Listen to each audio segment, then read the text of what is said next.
Aloha, everybody. This is Tim Rizzo Murray with Imua Real Estate Group, bringing you a presentation on the home buying process. I am a realtor in the state of Hawaii, and I represent only buyers. And I come across a ton of buyers that don't understand the home buying process. So I thought I'd put together a little presentation, put it out there on YouTube, and just educate people on how the home buying process works. So let's get started.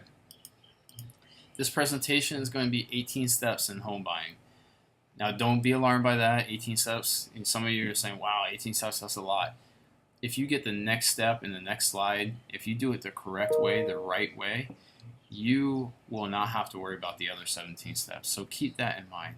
Although it's 18 steps long, and I'm going to walk you through every step because I think it's important for you to understand the whole home buying process. If you just get the next step down, you don't have to worry about the other 17. So let's get the next step down.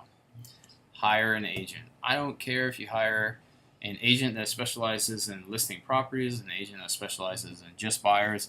Hire an agent that's looking out for your best interest. I say hire a buyer's agent in a seller's market. And the reason I say that is primarily because I'm a buyer's agent, so I have a biased opinion about it. However, the other and more important reason is because for a buyer's agent to only represent buyers in a seller's market is super difficult. It is hard for that agent to put food on the table and provide for his or her family when they only represent buyers in a seller's market.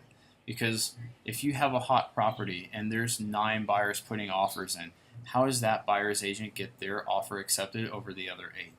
They have to be on top of their game. They have to know a few tricks just to get the offer accepted. So hire a buyer's agent in a seller's market. That's my personal opinion. A buyer's agent will represent only you and have fiduciary responsibility to look out for your best interests. If you go to an open house and you like a property and you say, oh, I love this property, Mr. or Miss Listing Agent, I want to submit an offer, would you write up an offer for me? They'll say, sure, no problem. But do know that they have a fiduciary relationship with the seller first, because they signed a listing agreement that they will represent the seller's best interest first.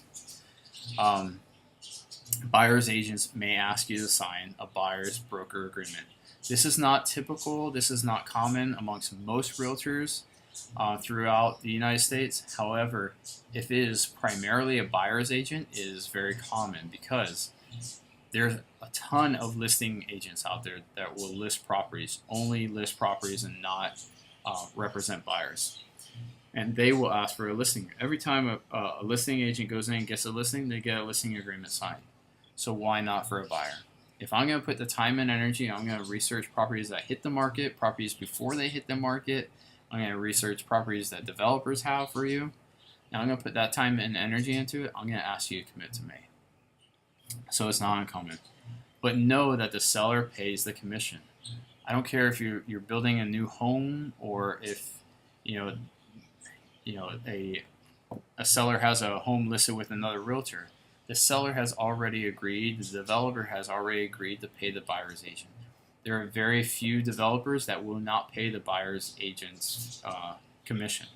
So know that. However, do know that if you walk in the model home without your agent, you cannot have that agent represent you. The developer will not pay for your buyer's agent. So it's crucial if you go out and you say, oh, we're just going to look at model homes for a developer this weekend because we're bored, we got nothing better to do, bring your agent along with you. Otherwise, he or she cannot represent you. Interview agents until you find an agent that you can trust and who you feel comfortable. This is so crucial, and so many buyers miss this and do not follow through with this step. Interview the agents. Sit down with them, get to know them, ask them a few questions, ask them about their kids, ask them how much sales volume they did, ask them if they even own a property or if they're renting. You have to feel comfortable. You have to know. You have to be able to trust your agent that they're going to be able to represent, that they know exactly what they're talking about. Once you've settled on an agent, and make sure that they specialize in your neighborhood that you're looking at. So not only do you want to find the right buyer's agent, but you want to find the right buyers, or not only do you want to find the right agent that you feel and trust and feel comfortable around, but you want to find the agent that you trust and feel comfortable around that specializes in the neighborhood that you're looking. Step number 2, get pre-qualified and pre-approved. Have your loan officer or mortgage broker order a credit report. Have them pull your credit. Their credit report is so much more different than the free ones that you see online. So have them pull the credit. Ask them for a copy. They may charge you for it. They may charge you $18, $45, but get a copy of it. Because if you're going to go out and interview other loan officers and other mortgage brokers, then you can take that credit report to those other loan officers and those other mortgage brokers, and you can show them what your credit report is. But if you go online and get a free credit report, most likely that's not going to suffice. That's not even going to come close. You could have a credit score, I've seen this time over and time again, a credit score of 800 on the free online credit report. Then you go to your loan officer, they pull your credit, and it's 725. Totally kills the deal. Could kill the deal.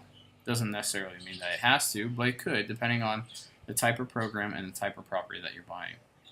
Ask your agent for a referral to a loan officer or mortgage broker, but also compare rates offered by your own bank and credit unions.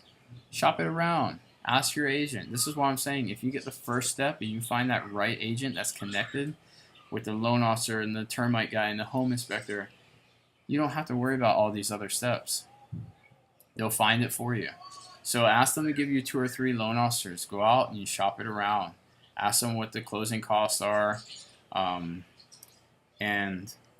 just compare it. Because loan officer A you may feel comfortable with, but their closing costs are $10,000. And loan officer B you don't feel comfortable with, but their closing costs are $5,000. So you're gonna have to deal with these people for the next 30, 45 days.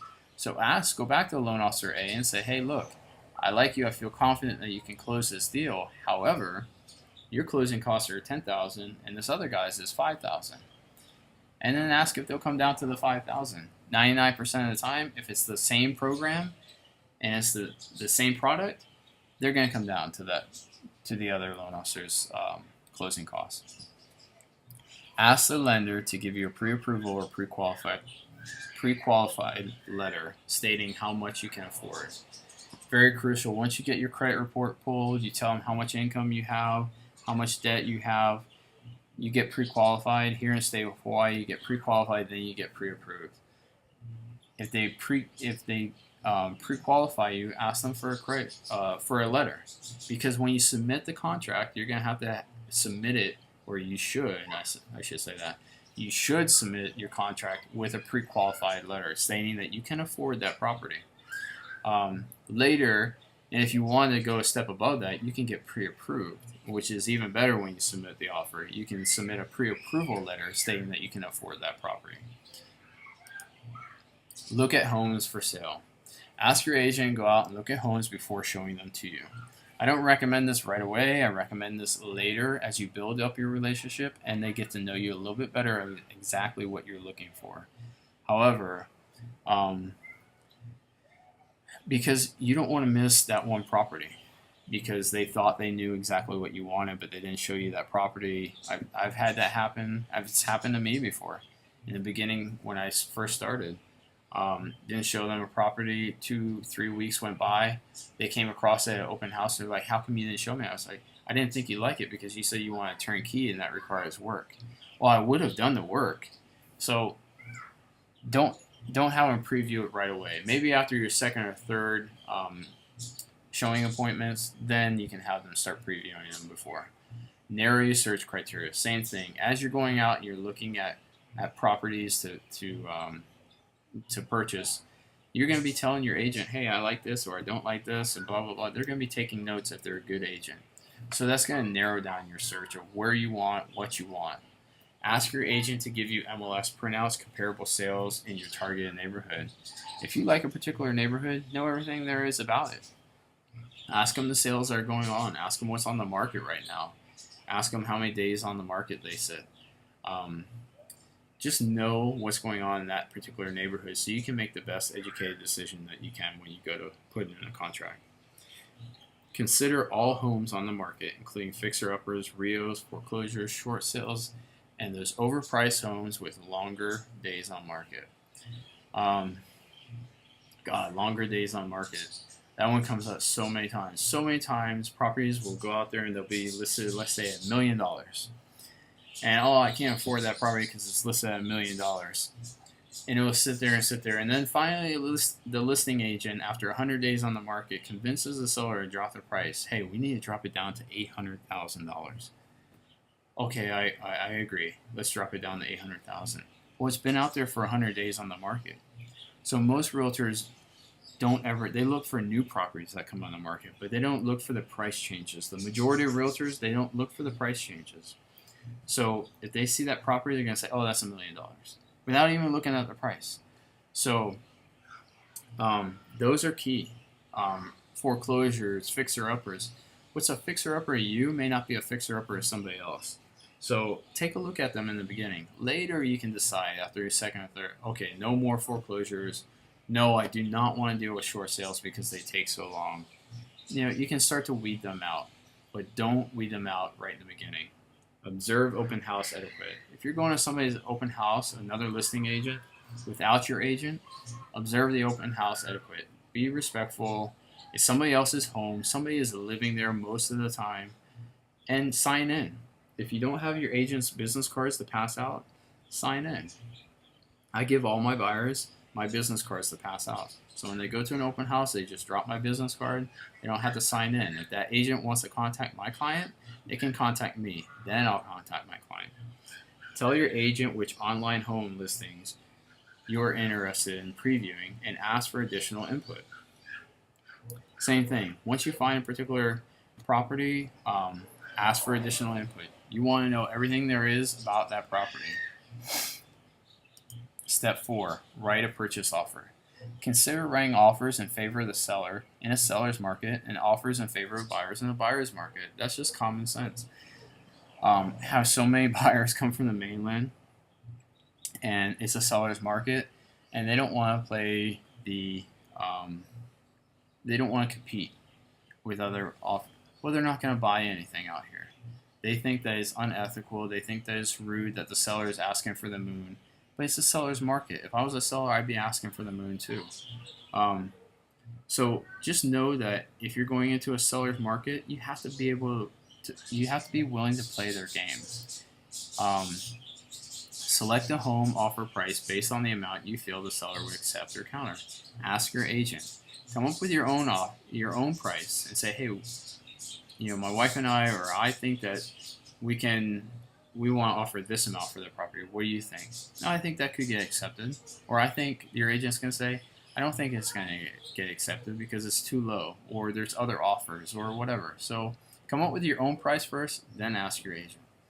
If you are considering a lowball offer, ask your agent to substantiate the price for you. If you're going to submit an offer, let's say the property is worth $750,000 and you're going to submit an offer at $650,000. Your agent has to represent you and give the reasons why you're coming in $100,000 below market value, or below listing price, I should say. However, it's a fine line because you don't want to list a ton of things and say these are the reasons why, blah blah blah blah blah blah blah. Because now you're just kicking the seller in the teeth and saying, hey, your home stinks and these are the reasons why. You don't want to say that, because if I was a seller, I wouldn't accept your offer because you just belittled me. Most homeowners, regardless of the stage of the property, have some emotion tied to their property. They have some pride of ownership. So don't be all negative, negative, negative. Pick some very big things and give the reason why you're coming down on a price, and then have your agent represent it to the other agent. Prepare for multiple offers if the home is considered desirable or hot. Like I was saying before, if the home is considered desirable or hot, there's going to be multiple offers. That's why you want a buyer's agent to represent you in a seller's market, so that they can get your offer accepted above everybody else's. I got an offer accepted just a couple months ago on a property for 1.3. They had 10% down, not very ideal candidates in this type of market. They beat out 2 cash offers. There was 5 offers total. And the reason why is because of my connections with other listing agents and the way that we presented it. If your offer is rejected, ask your agent to explain why and don't repeat that mistake in your next offer. Plain and simple. Ask them, hey, why do you think my offer was rejected? Oh, this is the reason, because the buyer is a neighbor, or because um, the other offer had more of a down payment, was more of a sureable thing. Just ask them. Or if you did something wrong, you said something in the cover letter, just don't say it next time. That's all. Negotiate and write counter offers. Expect the seller to issue a counter offer. When you submit in a seller's market, expect it to come back. I've submitted offers in the seller's market with all cash, close in 7 days, no home inspection, no appraisal, no termite inspection, clean as a whistle, and it still came back asking for more. So just expect that it's going to come back. If you don't, you're setting yourself up for failure. If it doesn't, even better. But do expect it. If the seller counters at full price, continue to negotiate. Don't think that this is it. If you put in an offer, the home is listed at $750, you put an offer at $725, and they come back at $750, that's not it. That's not the end of the world. It's not over. You can still go back. You can negotiate 1,000 different times if you wanted to. Most likely another buyer is going to step in and take that house from you, but you can negotiate as many times as you like. During the offer negotiation, share personal information about your family and give the seller a reason to care about you. This is so important. I represent buyers, and I have all of my buyers put together a cover letter that explains them and their family and why they want this property. I've had a seller back in my beginning years list a property at 1.4, and a family with 2 kids came in. They offered 1.4 exactly right away, first day. He wanted to wait till after open house. He had another offer come in at 1.8 with more of a down payment. He accepted the 1.4, the family that submitted the offer for 1.4, because he connected with them and because they wrote a cover letter and they explained about their family. As silly as that sounds, a lot of you saying, "Oh, that's 400 grand over a cover letter." He's financially wealthy. He doesn't need the 400 grand. He'd rather see a family get in there than whoever the other buyers were. So huge, and time over and time again. That one I just told you that we got accepted beat out 2 cash offers at 1.3 with only 10% down. Cover letter. Make an earnest money deposit. Once your offer gets accepted, put the earnest money deposit, write a check to the escrow or the title, and it's going to be deposited. Give it to your realtor and they will deposit it for you. Do not ever make the check payable to the seller. Make it payable to escrow or title. Your offer should contain contingencies that will return your earnest money deposit to you if you cancel the contract. Here in the state of Hawaii, there's so many contingencies for the buyer. The contract is basically written in the buyer's favor, in my opinion. And so, therefore, I will go over all those contingencies. Hey, if this doesn't happen, financing doesn't happen, you get your deposit back. Due diligence. During the due diligence out here, it doesn't matter. Your grandmother comes out and says she doesn't like the way the wind blows, you can back out and get your earnest money deposit back. So I tell my buyers that, but make sure your realtor explains that to you. Number 7, open escrow and order title. Your agent or transaction coordinator will open escrow and title if the listing agent hasn't already done so. So once you submit that earnest money deposit, they'll go to escrow, the deposit that's opening up escrow for you. Ask for the escrow officer's name, phone number, and escrow file number.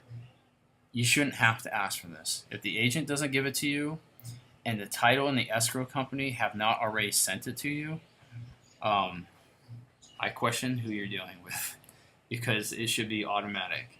And your agent should already give it to the lender. They should give that contact information. Everybody should have everybody's contact information within the first 24 hours of acceptance. Maybe 48. Let's say 48. Give it a little bit of time. Order the appraisal. So once your offer gets accepted, you send in the earnest money deposit. They're going to order the appraisal. The appraisal nowadays are backed up because so many people are putting offers in, so the appraisers are kind of undergunned.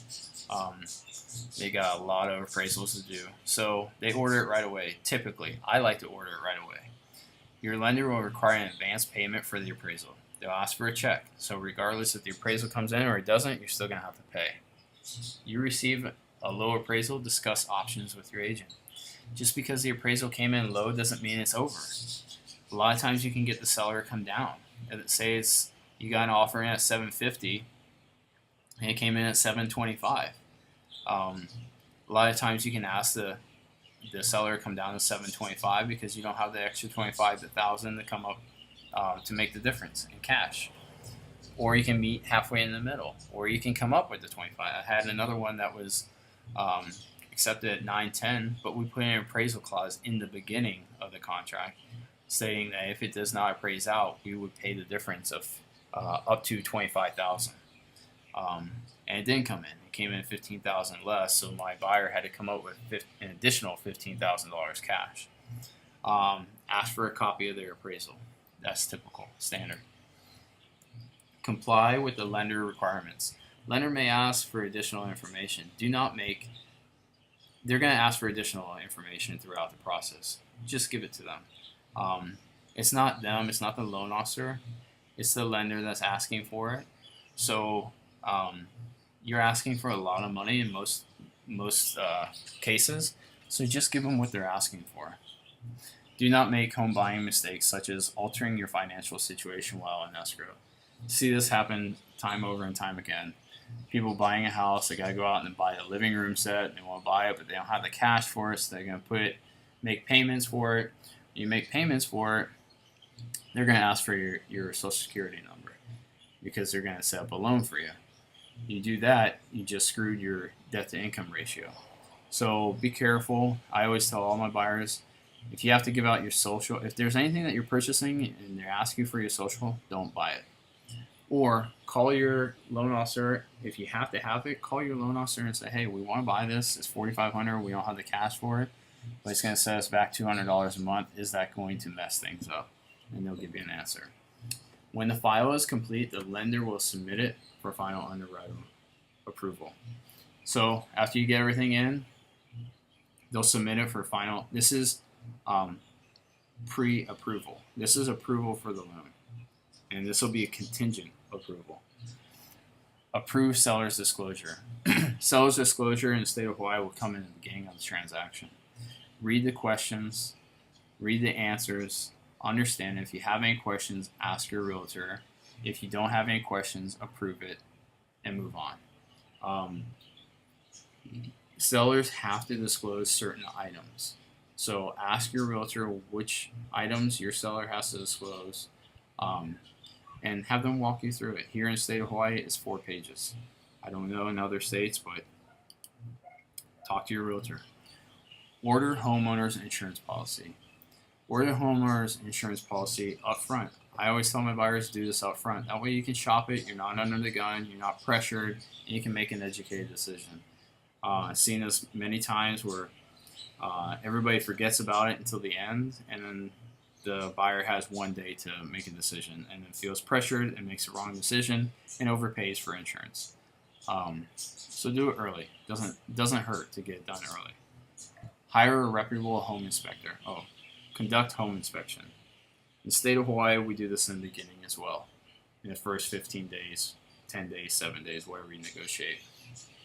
Ask your agent. If you get step 1 done, remember, if you get step 1 done, you don't have to worry about these other steps. So hire a reputable home inspector. You probably don't know of one, so ask your realtor. They'll know of one. Bring a home inspection checklist. You don't need to do this. You can if you like. But most home inspectors here in the state of Hawaii, they're going to give you 42 pages, 60 pages of a home inspection. They're probably not going to miss too much. Attend the home inspection. Do not attend the home inspection. Attend the summary of the home inspection. If you're there at the home inspection and you're asking your home inspector a ton of questions and they're trying to inspect the house, they're going to get tired, they're going to get hungry, they're going to get frustrated, and they're going to miss something. Wait until after they're done, then ask them to walk you through the whole house again in the summary. Issue request for repair. If the home inspection turns up health and safety issues, issue a request for repair, asking the seller to address those issues or give you a credit for them. If something comes up and is hazardous, plumbing, electrical, health hazard, ask the seller to repair it. 9 times out of 10, they will. If they don't have the money, then you can cross that bridge when you get to it. Realize no home is perfect, and the inspector will find faults. I always say, don't. The home inspector is going to find faults. They're going to give you, like I said, 40, 60 pages, and there's going to be some faults in there. Don't list every line item. The seller will hate you, and if you don't meet a deadline, they're going to cancel a contract on you. Ask for specific things, and I always say ask for health and safety issues. Those are reasonable requests. Don't ask for the nicks in the walls and the door jamb not and the hinges are squeaking. And just ask for a reasonable request. Hot water heater is going to spill out all over the floor if something happens. That's a hazard. Remove contingencies. Make sure your loan is firm and the appraisal is acceptable before removing your loan contingencies. If you do not remove the contingencies, the seller can issue a request to perform and cancel the contract. So if you don't meet your lender's contingencies on the loan, or actually anything in the contract, the seller can say, you know what, you haven't met your contingencies, and we're going to cancel the contract and move on with the next buyer. So make sure that you get a timeline, you know what your contingencies are, and as the lender asks you for them, you get them in on a timely manner. Do a final walkthrough. Do not pass up the opportunity to do the final walkthrough. So many times in the past, I've seen in the history of real estate, is buyer walks through it at the open house, then walks through it at the home inspection, thinks they know everything about the house. Sellers move out of the house and didn't see that big hole behind the couch or the big hole behind the bookshelf. It's always been there, but they just didn't see it. So make sure you do a final walkthrough and the house is the way that you agreed to buy it. If you find serious issues, address it now before you close. That's just common sense. Very hard to get the seller to do any repairs after the property is already closed and you've already bought it. Sign loan escrow documents. In some states, you will sign escrow documents shortly after opening escrow, not here in Hawaii. In other states, like Hawaii, you will sign escrow documents along with your loan documents near closing. Bring a valid picture ID. Make sure you bring this. Sometimes realtors forget to tell their clients. Sometimes the escrow agents forget to tell the clients. Bring picture ID. Deposit funds. Bring a certified check payable along with your ID. If you're putting a down payment down, bring a certified check payable to escrow. Expect escrow to pad the amount. Most of my escrow agents or escrow companies out here, they don't pad it, but if they're not sure about a number, they will pad it. It's better to be high. It's better to be high and have more money than to be low and ask for money later down the road. That's how they look at it. Consider asking your bank to wire the funds to escrow, saving the hassle of waiting in line at the bank. Close escrow. Your property deeds, seller's reconveyances, and deed of trust will record in the public records. Title will notify you and your agent when it records. Most of the time, the agent will notify you when it records. After recordation, unless your contract specifies otherwise, the property is yours. Change the locks. I recommend changing the locks, definitely. It just makes you sleep better at night, that's all. Have any questions? If you have any questions about this presentation, please don't hesitate to call me. This is my cell number, 808-489-0054.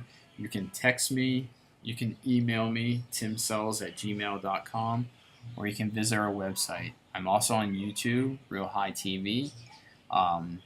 That's Real Estate in the State of Hawaii TV, and Facebook, Imua Real Estate Group. There I walk you through properties as they come on the market. So once they hit the market, I'll do a video on them. I'll walk buyers through it. I'll tell them everything I know about those properties or about that neighborhood. So it's a little bit more appealing than just getting a boring email in your email and viewing the property for yourself. So like I said, if you have any questions, please feel free. Don't hesitate to call, text, email, or you can visit us. If you want to get those questions to ask your realtor, what questions to ask a realtor, contact me. Thank you, and aloha.